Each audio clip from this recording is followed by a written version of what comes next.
What up, what up, what up, what up? It's me, L Teddy 27. Good as night, right about the hood. Oh, dear God, I'm already eating a drink. Look a damn mess, just a damn mess. No means no, and yes means no. What up, what up, what up, what up, what up? What's good, people? What's up? It's me, I'm L Teddy 27. Wait, did I say Mel Teddy? I'm L Teddy 27. It's somewhere around me, somewhere who I am. L Teddy 27 official, and I am back for another review. This is going to be our review for the Real Housewives of Potomac season 5, episode 13, entitled No Shows and Showdowns. Now, because I need something to chew on. That's going to keep me from having to talk. Like, this whole episode, I sat there singing that old Negro spiritual. Jesus, keep me near the cross. There's a precious fountain. Because I needed Jesus to keep me near the cross. I'm about sick of the Candace, Monique fight. I'm just so sick of it. But here we are. Here we are. We start off wanting Giselle go shopping for an engagement ring. He wants to give to Robin when he pops the question. Baby, jeweler sales lady started them right off the Final Jeopardy. How much is this ring? $59,000. Wait, what? How about you ease me in, okay? You don't just shove it in. No lubrication. Knowing you got a whole 13 inches over there and you just shoving it in with no lubrication. Ease me in. Ease me in. Girl, she went straight to Final Jeopardy. Girl, I know you the fuck lying. They finally got a really nice ring for like almost $9,000. I mean, Juan can afford it. Hopefully. Well, I'm saying that. I don't know what that man pocket looking like. He did say between $8,000 and $10,000, so I guess he got it. Anyway, we next see Monique. She's working, doing some work for her live podcast she's gonna have for the Not for Lazy Moms organization she has. Big Chris's goddad comes over. His name is Pearl. He comes over. He helps her with it. And he gives her some advice. She does admit to him that finally she is at the point where she can say, "I have remorse." I know I'm covering my mouth, but I was eating, y'all. But we do get to the point where she does admit that she does finally have remorse for what she did. And she says, "I'm growing and I'd love for the ladies to come to my event and see me growing." So she started calling the ladies. I know that she did not call Giselle because she already knew, yeah, I ain't going to even try going down that road with Giselle. I don't blame her. But, so, Karen said, "Yeah, I'm coming." Robin said, "Girl, I don't know. Let me think about it." Wendy said, "Girl, no. Girl, I can't be around somebody who don't have remorse for what they did."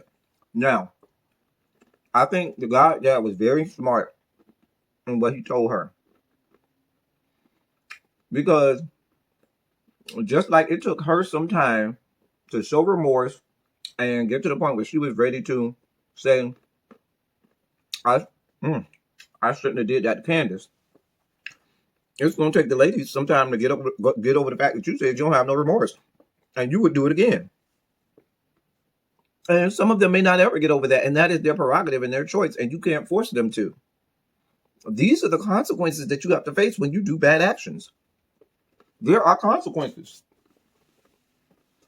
And people, I think sometimes people fail to realize consequences sometimes are life-changing. Sometimes you may do something that you deem as insignificant.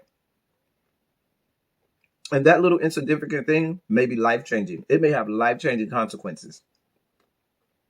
So, good, bad, or in between. At the moment that we admit, okay, Monique did something wrong, we have to understand that Monique's going to have to suffer the consequences. And one of those consequences, outside of all the legal stuff, I ain't going to even get into that, but is the fact that these ladies may decide, I don't want to be around her anymore. And had you not did that, you wouldn't have this issue. You wouldn't be at the mercy of other people deciding to shut you out. Anyway, that's how that went. Karen and Ray went to the life coach. it looked like they were making some progress. It looked like she was really giving them good advice and so forth. So, and she's going to be, if they keep seeing her, I could see them, getting to a better place in their marriage. Wendy, we saw her at home with the kids and her husband, and she started planning out this event she's going to have called Wine with Wendy, that talks about politics and the upcoming elections and so forth with a lot of Black women. So she decided she was going to invite all of the ladies except Monique. Because she was like, girl, I don't have no time for her. I don't want no parts of her. I don't have no time for her. And she has that right. Listen. Now, people going to say what they want to say about Wendy. I've been like that sometimes. Somebody may not have done something to me, but I might have looked over there and saw what you did to so-and-so and said, I don't need to be around you. I ain't going to even let you do that to me. Let me remove myself from you now. And I don't blame her for that. Now, we're going to get to some stupid fuck shit she did later. But I don't blame her if she say, I don't want to be around her. I don't want to film with her. I don't want to be around her. Nope, not my cup of tea. Not a part of my brand. Not a part of what I want to associate with. Sorry. Because what she's not going to do is be dragging me. So I don't blame her for that. You don't got to invite her. Then, the other when she called, other ladies said they were coming. When she called Candace told her, well, listen. Because she asked Wendy asked Candace, how was her relationship with Karen? She said, well, frankly, we do need to talk, and because there are still, feelings between us about the whole situation. And we need to have a discussion. She said, what I might do is at the event, I'll pull her to the side, so there's no beef, no drama, so forth. We'll just go, by ourselves to have a conversation. Cool. Fine. We then see Giselle and Jamal. She's dropping him on to the airport. She tells Jamal, listen, I'm not here for this whole long distance relationship crap. Not here for it. I can't say that I don't blame her, because I wouldn't be here for it either. But Jamal told her point blank. He said, hey, boo, when we first got back together, you told me you wanted to be able to have your own individual space. You wanted to, you didn't want to not be an individual. You still wanted to be able to do your own thing and hold your own, and I let you do that. So now we get the real story. Now, and he said, listen, I've been waiting on you. You could have moved to Atlanta. I've been waiting on you. So I really didn't really care about this whole relationship. Conversation, because I told you I think this whole relationship is only for the show. But whatever. Moving on. What I really think happened here, mama girl got a phone call or some DMs from one of them skanks that Jamal been sleeping with, and she tired of getting them. And she was like, I need you closer to me so I can touch you and grab you and snatch you up if you do the wrong thing with another one of your little whores, which we already know he done did. Anyway, getting on to Monique's live podcast. Now, they had a little meeting before the podcast with all of the people that are part of her little crew. Now I got nuts stuck in my damn teeth. That just came out so wrong. Nuts stuck in my teeth. Anyway, so Monique told the event staff and stuff, listen, there's going to be a Q&A point. When we get to the Q&A point, I'm not addressing any questions involving the altercation and all of the stuff with Candace. Everybody said, okay. We get to the event. The only one who shows up is Ashley. Not even Karen shows up, who's claiming that she's holding Monique down. And so she said she got sick. She claims she got sick. I'm just over here. My fat ass is over here. I'm still eating Reese's white chocolate. The thin peanut butter cups. Oh, they're so good. Anyway. She, who was I talking? Oh, Karen. Karen didn't come. Now, I think that was kind of fucked up. If you say you holding her down, why not come to the event? You should show her. Now, she sent her a text saying, I'm not feeling well, this, and the third. And Monique, you got to understand, that lady is 139 years old. So you have to let that lady at least give you the fact that, listen, I don't know. I mean, I doubt. Let me not even go down that road. Anyway, let me keep it moving. Oh, there go Hot Dad. Hey, Hot Dad. I love Hot Dad. Anyway, what happened? What happened? Oh, why am I over here focused out the window instead of doing this review? Let's keep it moving. One day I'm gonna show y'all Hot Dad. Anyway, so we at the event.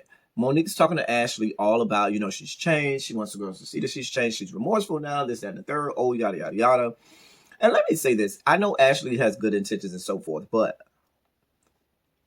and I know Ashley may feel like she has a good hold on what happened. I'm choking, y'all, if y'all don't know, on this white chocolate and peanut butter. I'm almost choking to death. I don't got nothing to drink beside me, dear God. If I choke on camera, y'all, I blame y'all. Anyway, so, but I wanted, when I was watching Ashley and how she was reacting, I was like, Ashley, it's different when you're in the room and you were there to witness it. You might not be as apt to say, oh, Monique, I forgive you for what happened. Or, Monique, I believe you. Or, you know what, Monique, everything's good. Because when you're in that room and you feel the emotion in that room, and you feel the tension, and you feel everything that's going on, it changes how you react to something. So I just felt that way when I was watching Ashley, because sometimes, I'm not saying that she might not still feel that way, but I am saying that she may not, had she been there and been in that room and been there to really experience everything that happened. Because if you're not there to experience everything that happens, you're just basing it off of, like I am as a reviewer, what somebody else told you or what you might have saw on camera. And so that's why I think for anybody, a reviewer, anybody, you can't tell somebody that was there how they should feel. You cannot do that. I think those people that come on the show and tell Giselle or Robin or Wendy or Karen how they should feel about this fight or what they should, you are the dumbest person on earth. Now, you are just stupid if you do that because you're not there. You just take for granted what you see it on television screen, which y'all also feel, what we all always know is with these shows, there are things that you do not see. There are other agents going on and other things that are, whatever. I'm not going to belabor that point, but I've seen a whole lot of videos by some stupid people making stupid comments and having stupid commentary about, oh, this person should feel that, this person should feel that. Even me. We cannot tell these people how to feel. Just like I can't tell Candace to get over it the same way, even though I might feel like Wendy should be remorseful, I can't tell Wendy that she needs to be remorseful either. And I definitely can't tell, not Wendy, I mean Monique, that she should be remorseful either. And I definitely can't tell Giselle, Robin, and Wendy and Karen how they should feel or what they should do afterwards. I can't do that. I wasn't there, and not being there changes the whole outlook on everything. Moving on. Some rude or disrespectful person in the audience did what a rude or disrespectful person in the audience did. They asked a question about Candace and Monique. They asked, oh, Monique, what's the state of your relationship with Candace? Now, I told y'all, Monique told the people, don't ask me no questions about that. I'm not entertaining no questions about that. What did the little MC lady do? Ask the question. I hope she didn't get paid. I mean, I'm not. Let me not say that the lady should have got paid, but she should have got read her rights when that thing was over, because you were told not to ask that. Anyway, you won't be hosting no other events. I promise you that.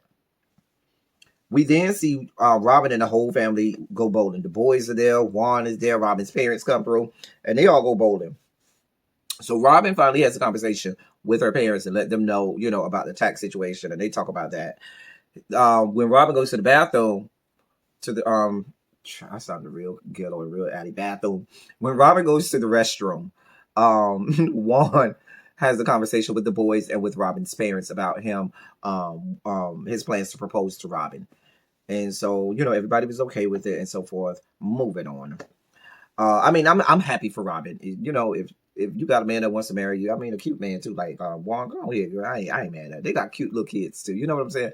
They got cute little boys that I really love seeing their family dynamic, and it's real cute. And I think it's a good look. I'm glad that the parents are okay with it and everything. So then the last thing we saw was Wendy's Wine with Wendy event. First thing is first, Robin.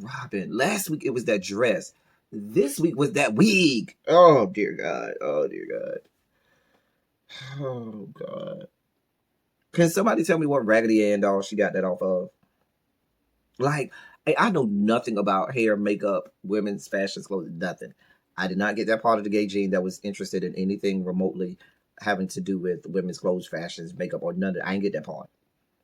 So I don't know nothing about it. But even I could look at that wig and say, Robin, girl, Robin. Robin, now I know you feel like you are good and you comfortable. You got your nice, fine man at home. And you ain't looking for nobody. But girl, you rolled out the house like Robin. I don't know what that was on her head. What died on her head? Even her makeup was a mess. I don't know nothing about makeup, but even shut up. You know who else makeup look a mess? Wendy. Wendy, you need to get a real makeup artist to help you with that makeup, dear one, because it's not working for you. That makeup you had on, that didn't work out, sweetheart. Maybe that works out for when you on the CNN cameras, but that didn't work out for that event. That don't work out for the Bravo cameras, honey. You need to get a real makeup artist, honey. Anyway, Wendy was in her element. Wendy was doing her thing. You know, she did seem like she, was in her element. And I like seeing that, the dialogue that they had about elections, so forth and so on. That was great. But then later on, Candace did take Karen downstairs so they could have a conversation. While they was going downstairs to have a conversation, because all of the girls came except for Monique because she wasn't invited. Ashley, Giselle, and Robin and Wendy started talking about the fact that Wendy had told Giselle that when Karen was drunk, Karen said that she had used a lot of her money to pay off like half of whatever Ray owed to the IRS. I don't even know why that's that big of a deal or that big of a problem. You're in a marriage. If Ray owes money, let's be clear, Karen owes money too. That's her husband. Maybe I'm looking at this wrong, but last time I checked, that's how marriages work. I could be looking at it, y'all. Maybe it's something different. So I don't know why it's that big of a deal or a situation that a wife is paying, even if Karen had paid the whole thing. They're in a marriage. That's what marriages are about. I don't understand the read in that. I don't understand where the problem is. I don't even understand why that was anybody's business. Even if Karen did say that. I know they're going to say, oh, well, it leans itself to talking about maybe why Karen's been in such of a funk and everything. Maybe. But in that situation, you just sit down, you let Karen get it all off her chest, and you keep it moving. All of this talking back and forward behind the woman's back about how good it was, bad it was, or in between it was, about her paying her husband's taxes off. It was too much for me. And then Candace and Karen are down there having a conversation. Now, Karen took Candace to task and said, hey, boo, last year when you had your situation, I supported you the same way I'm supporting Monique this year. Had it been the other way around, I'd be supporting you the same way I'm supporting Monique. So don't tell me what she basically told her, hey, bitch, don't tell me what the fuck to do. I'm an old ass woman. I got a fucking AARP card. Bitch, I'm about to collect Social Security. You don't tell me what the fuck I need to do or who the fuck I need to like, which is true. You can't tell, like I said to me, you can't tell nobody how to react. You can't tell nobody what to do. But Candace was upset because she considered Karen a friend. Now, Candace, you don't know how Monique feels, because I'm sure Monique is feeling like Karen is not supporting her because she didn't go to Monique's event. So if both of y'all are feeling like you're not supported by her, then maybe she is treating both of y'all the same. Because I told y'all last episode, I felt like she was supporting Monique more than she's supporting Candace. But it could be equal. Anyway, then Monique, while they were having that conversation, Monique came and inserted herself. Now, dear God, Wendy came and inserted herself in the conversation. Wendy, when Karen stopped you, when you first came downstairs and said, hey, me and Candace are having a very important conversation, you should have said, oh, my bad, just came to check on y'all. I'll be back upstairs. Y'all come back upstairs. Let me know if you need anything. That's how that was supposed to go. But you stayed your stinking ass the fuck down there, Wendy, and inserted yourself. That wasn't your place. But that was not your fight. That was not your place. Whatever beef you have with Monique, you need to have that with Monique. You cannot tell Karen what she needs to do with Monique. And therefore, and if they're in the middle of a deep conversation, which you knew they were supposed to have about this, why are you inserting yourself? Why don't you just let these women talk about how to work out? It was a lot. I didn't understand that, Wendy. Now, Wendy, you was wrong for that. Wendy and Karen started to drag her a little bit. Karen was like, Karen read her a little bit now. And Karen wasn't wrong. Because Wendy, you had no business being there. You had no business being there, inserting yourself in that conversation. It did not involve you. It had nothing to do with you. Baby, move on and let it go. And that was the whole episode. It really was a lackluster episode for me. Like I told you, I'm really fatigued and tired with this whole Candace, Monique. I don't care enough about them. I don't like either one of them.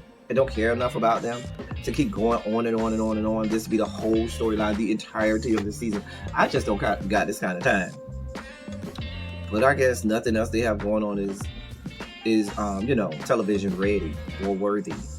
So I guess this is what we get. I don't know. Y'all let me know what y'all think. Y'all gonna argue with me anyway and tell me I'm siding with one person or another. I don't give a shit. Anyway, until next week or next time. That's all I got for y'all. Thank y'all for coming. Y'all drive safely. How about?